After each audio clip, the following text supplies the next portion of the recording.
ওষুধ তো শেষ হয়ে গেল, এখনটা কি করবো? আল্লাহ, এভাবে আর কয়দিন চলবো? মানুষ কেমনে বাইচে থাকতে পারে? জামাইটা হয়ে গেল বিদেশ, হারাহার নাম নাই। এমনি আর কয়দিন চলবো? একটা মাত্র ছোট্ট মাইয়া, তার মুখেও সাথে ভাত দিতে পারি না। আমি এতই অভাগী মা হয়েছি, দুনিয়াতে আমার পয়সা থাকাছে মইরা যাওয়া অনেক ভালো। আল্লাহ, তুমি আমার নেও না কে? এই অসহায় মাইয়ার দিকে তাকাইতেও পারি না, শুকাইয়া কি হয়ে গেছে। জামাইটা 2টা বছর হয়েছে বিদেশ গেছে, পয়সা আছে না মইরা গেছে তাও কইতে পারি না। কোনোদিন একটা টাকাও পারায় না, খবরও নাই। মা, মা তুই আইসোস? মা আইসি। আমার খুব খিদে লাগছে, খাওয়ান দাও। ভাত ভাত যে কটা ছিল তোমার, তুই সকালবেলা খাইয়া গেছোস। আর একটু খেলা, আমি দেখি ওই ব্যক্তি করে কাম আছে, কইরা তোলে আমি ভাত আনবো। মা, তোমার তো দেহে অনেক জ্বর, তুমি এই অসুস্থ শরীর দিয়ে মানুষের বাড়ি কাজ করবে কেমনে? দেখো মা, আমি কিন্তু সব বুঝি। বাবা 2 বছর ধরে বিদেশ গেছে, টাকা পাঠায় না, যোগাযোগ করে না। তুমি আমারে খুব কষ্ট করে লালন পালন করতেছো। এর জন্য কই কি মা, তোমার কিছু করা লাগবে না। মা, আমি তোমার ওষুধে আর আমাকে খাওয়ান দাওয়ানোর সব ব্যবস্থা করবো।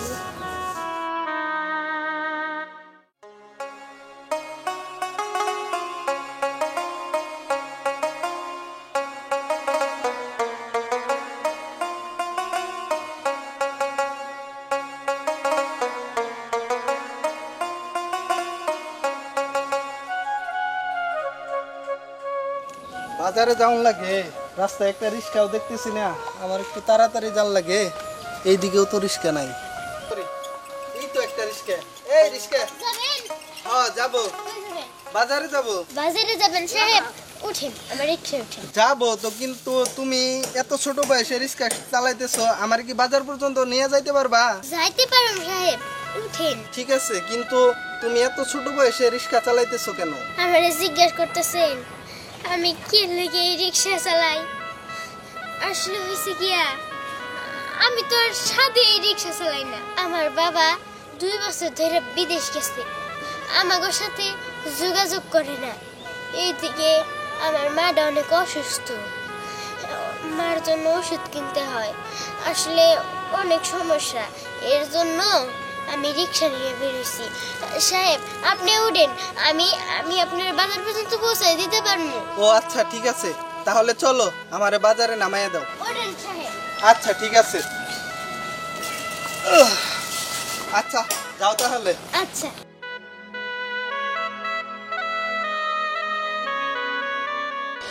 পরি পরি, সাথী আম্মা বাসায় আছেন? পরি পরি,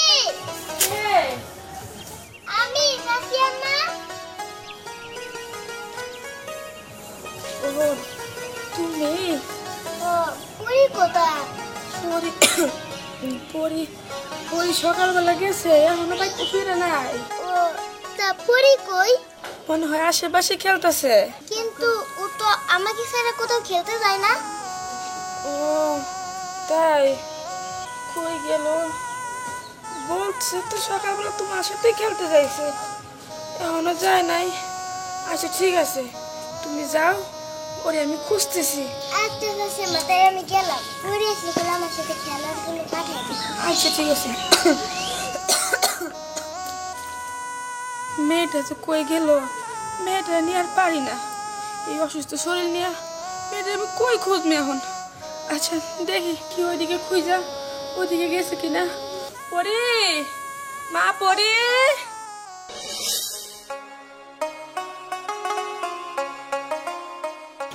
আপু, এত গরম পড়েছে, আমার যা ভালো লাগছে না। হ্যাঁ একদম ঠিক কথা বলেছিস। এই তুমি সাবধানে যাও। চিন্তা করেন না ম্যাডাম, ঠিকভাবে নিয়ে দিতেছি। আচ্ছা ঠিক আছে, যাও। কতক্ষণ যে লাগবে? এই দাঁড়াও। নামেন নাম নামেন, এবার দিয়ে দাও। এই যে নাও। 20 টাকা দিলে না পা, এখানকার ভাড়া তো 30 টাকা। ওই তোরে কে বলছে ভাড়া 30 টাকা? ভাড়া তো 20 টাকাই, আমরা প্রতিদিনই আসি। আপা এইখানকার ভাড়া 30 টাকাই, দেন 30 টাকা আর 10 টাকা দেন। দেখ 20 টাকা নিলে নে, না নিলে তুই এখানে বসে থাক। আই চল তো। আরে আপা, হাই রে, আজকালকার মানুষ ঠিকভাবে রিক্সা ভাড়া দেয় না। এই রিক্সা যাবা?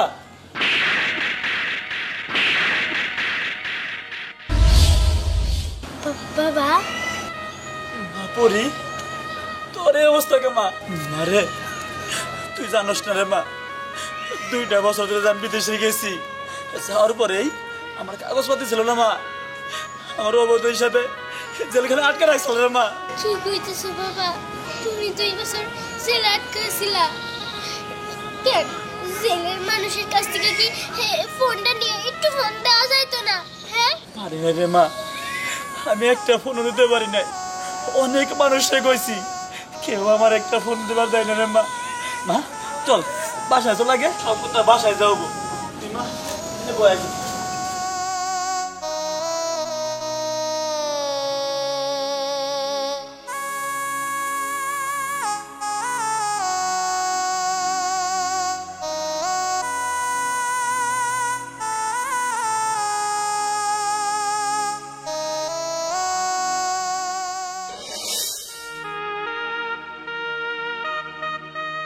মা, ও মা, কই গেলা?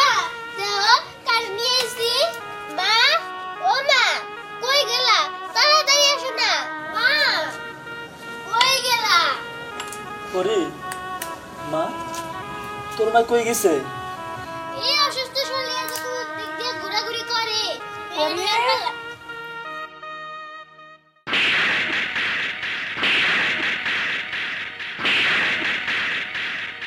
তুমি তুমি এখানে আইছো কে? তুমি কিসের জন্য এখানে আইছো? এতদিন পরে আমার কথা তোমার মনে পড়লো? এতদিন পরে মনে হলো যে তোমার বাড়িতে একটা মেয়ে আছে, বউ আছে? কই ছিল তোমার এতদিন মন? এখন কোন থেকে আসছো? বলো, আরো বলো। আমি তো অপরাধী, আমাকে ইচ্ছা রকম বলো, কিন্তু কেন জান খবর নিতে পারি নাই। আগে তো কথা শুনবা তুমি। তোমার কোনো কথা আমি জানবার চাই না। 2 বছর পর তুমি আইছো বউ বাচ্চার খবর নিতে। এতদিন তুমি কোথায় ছিলা? কেন জানবা না? কেন জানবা না তুমি? আমি যে বাড়ি থেকে বাইরে হয়ে গেলাম, বিদেশে যাওয়ার পরে পুলিশ আমার ধরে আমার জেলখানায় নিয়ে যায়। 2টা বছর তিলে তিলে জেলখানায় পয়সা পড়ছে, আমি না খাইছি না খাই ঘুমাইছি। তাও তোমার কোনো জানা দরকার নাই। কিন্তু আমার এই মেয়েটা, আমি প্রবাসে বাড়িতে আরো কি করে রিক্সা চালায়। আজকে আমি নিজের চোখে দেখছি ও রিক্সা চালায়। তোমার মেয়ে রিক্সা চালায়? মা, তুই সত্যি রিক্সা চালাস? তার মানে এতদিন ধরে তুই যা করতেছিস তুই রিক্সা চালাই করতেছিস? মা, কি আর করবো, আমরা তো গরিব। আমগো পেটে রিক্সা না চালাইলে বা অন্য অন্য কাজ না করলে তো খাওয়া জুটবে না।